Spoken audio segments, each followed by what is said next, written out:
Imagine you are a beautiful, sprawling tree.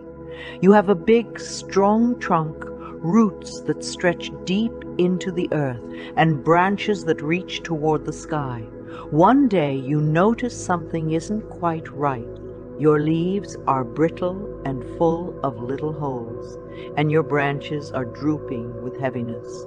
Upon inspection, you can't find any obvious reason for this change in your state of being.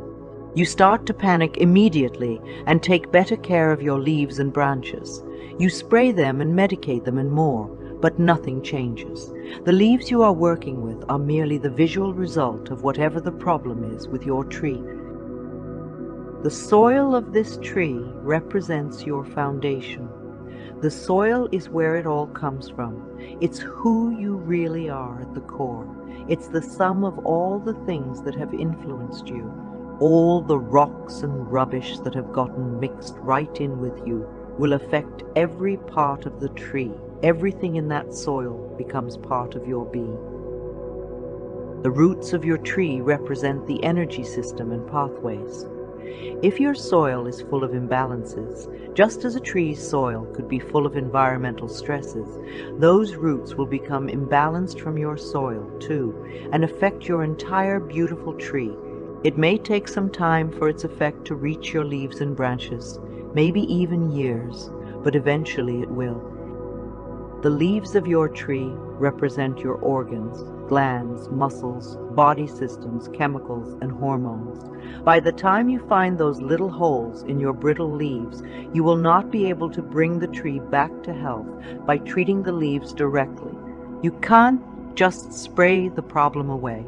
True healing will not come from caring for your leaves in retrospect. It comes from going deep into your soil and correcting the base from which the tree grows. You have to come back to who you really are by clearing away those old energies that are contaminating your base.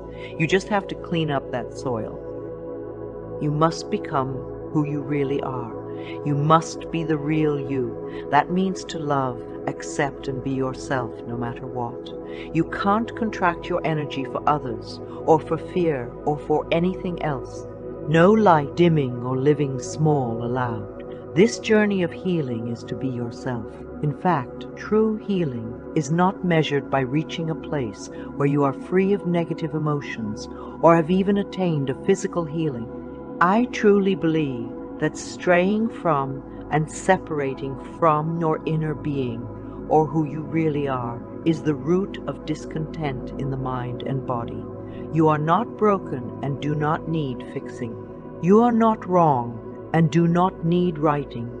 You are not in need of self-help. You are in need of self-love. The only thing you need to do is find yourself and stay there.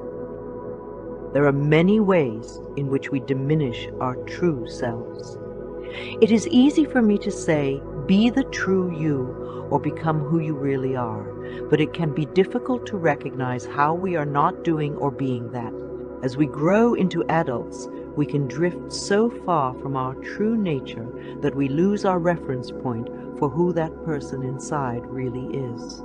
In an effort to conceptualize this idea for you, I am offering you my own very personal list as an example. These are the things that I now see caused me to suppress my truest, deepest light, and subsequently contributed to illness. I suggest you make a similar list of all the ways you think you are doing the same. You might be as scared making your list as I am sharing mine, but we are all born brave. Fear. It was referred to as anxiety throughout life, yet it was an underlying fear in the core of my being. Some of the common fears that I experience include the fear of expressing emotions, the fear of failure in any endeavor, the fear of upsetting others, the fear of self-trust, the fear of losing my parents, the fear of accidents or injury, the fear of sport-related injuries, the fear of making mistakes, the fear of travel in confined spaces, the fear of crowds, the fear of germs, the fear of losing control, the fear of financial instability, and the fear of disapproval from others. Living dominated by fear is not the intended way of life. Relationships. I found myself entangled in relationships that I knew were not suitable for me.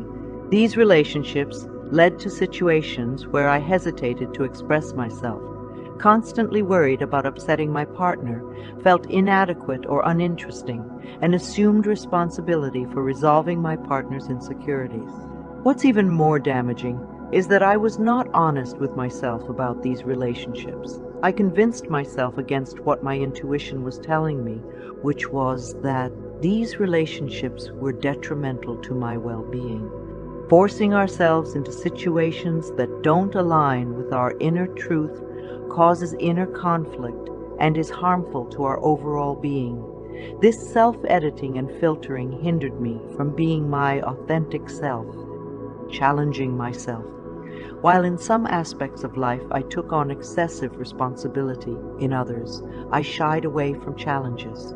Since I never enjoyed school and had low self-esteem regarding academics, I refrained from pursuing education that could have led me to a more fulfilling path. I allowed fear to limit my life choices, such as avoiding the pursuit of a 4-year college education due to the anxiety associated with the required testing. This self-doubt restricted my life's possibilities. I want to emphasize that success doesn't necessarily require a college degree, and I personally don't possess one, which I am content with. However, I firmly believe in calling ourselves to greatness, holding ourselves accountable for pursuing challenging endeavors, and not shying away from opportunities that may seem intimidating but can propel us forward. Self-criticism. I was excessively self-critical, to the point that if someone else had treated me the way I treated myself, it would have been considered abusive. I berated myself for every minor mistake or imperfection, and had unreasonably high expectations for myself. I struggled to let go and enjoy life without constantly monitoring my behavior. Embracing joy is inherent to our true nature, and suppressing it is counterintuitive to well-being. Learning to be kinder to myself was not only beneficial, but essential. Self-sacrifice. I had a strong aversion to potentially hurting others' feelings, even unintentionally. This fear of causing harm at any cost took a toll on me emotionally and physically. I found myself doing things I didn't want to do, consistently placing myself at the bottom of my priorities, always saying yes to others and no to myself, enduring suffering to spare others, and being overly understanding towards those who mistreated me. Self-sacrifice manifests in various forms and is invariably detrimental. I hope this list gives you some solid examples of how we block our true selves from coming forth. When I share it with clients, they often say things like, "Wow, I can't imagine you could be that screwed up." I laugh because I know there must be things missing from that list, but I am most definitely proof that one can come out of all of this on the other side, happier and healthy. The most important thing is to move through it all and find a way to be unapologetically you. The more you can do that, the better your life will feel. It's called being in alignment with who you are, not with everyone else, and it's more amazing than you can imagine. Your energy will flow, your body will be in full healing mode, and you'll be on your way to miracles. As a bonus, life will also be super fun and 1,000,000 times easier than it is now. The biggest work of our lives is releasing anything that does not fit within that paradigm. It doesn't always happen overnight, but as long as you are willing to be here now over and over again, I can say with complete honesty that this work is for you. This journey of true and lasting healing is not one that cuts you off from the world and reality. It's one that integrates the best parts of you right into it all. The big question, as Joseph Campbell says in The Power of Myth, is whether you are going to be able to say a hearty yes to your adventure. Now, are you ready to drop your bag of shit to take the coolest trip of your life?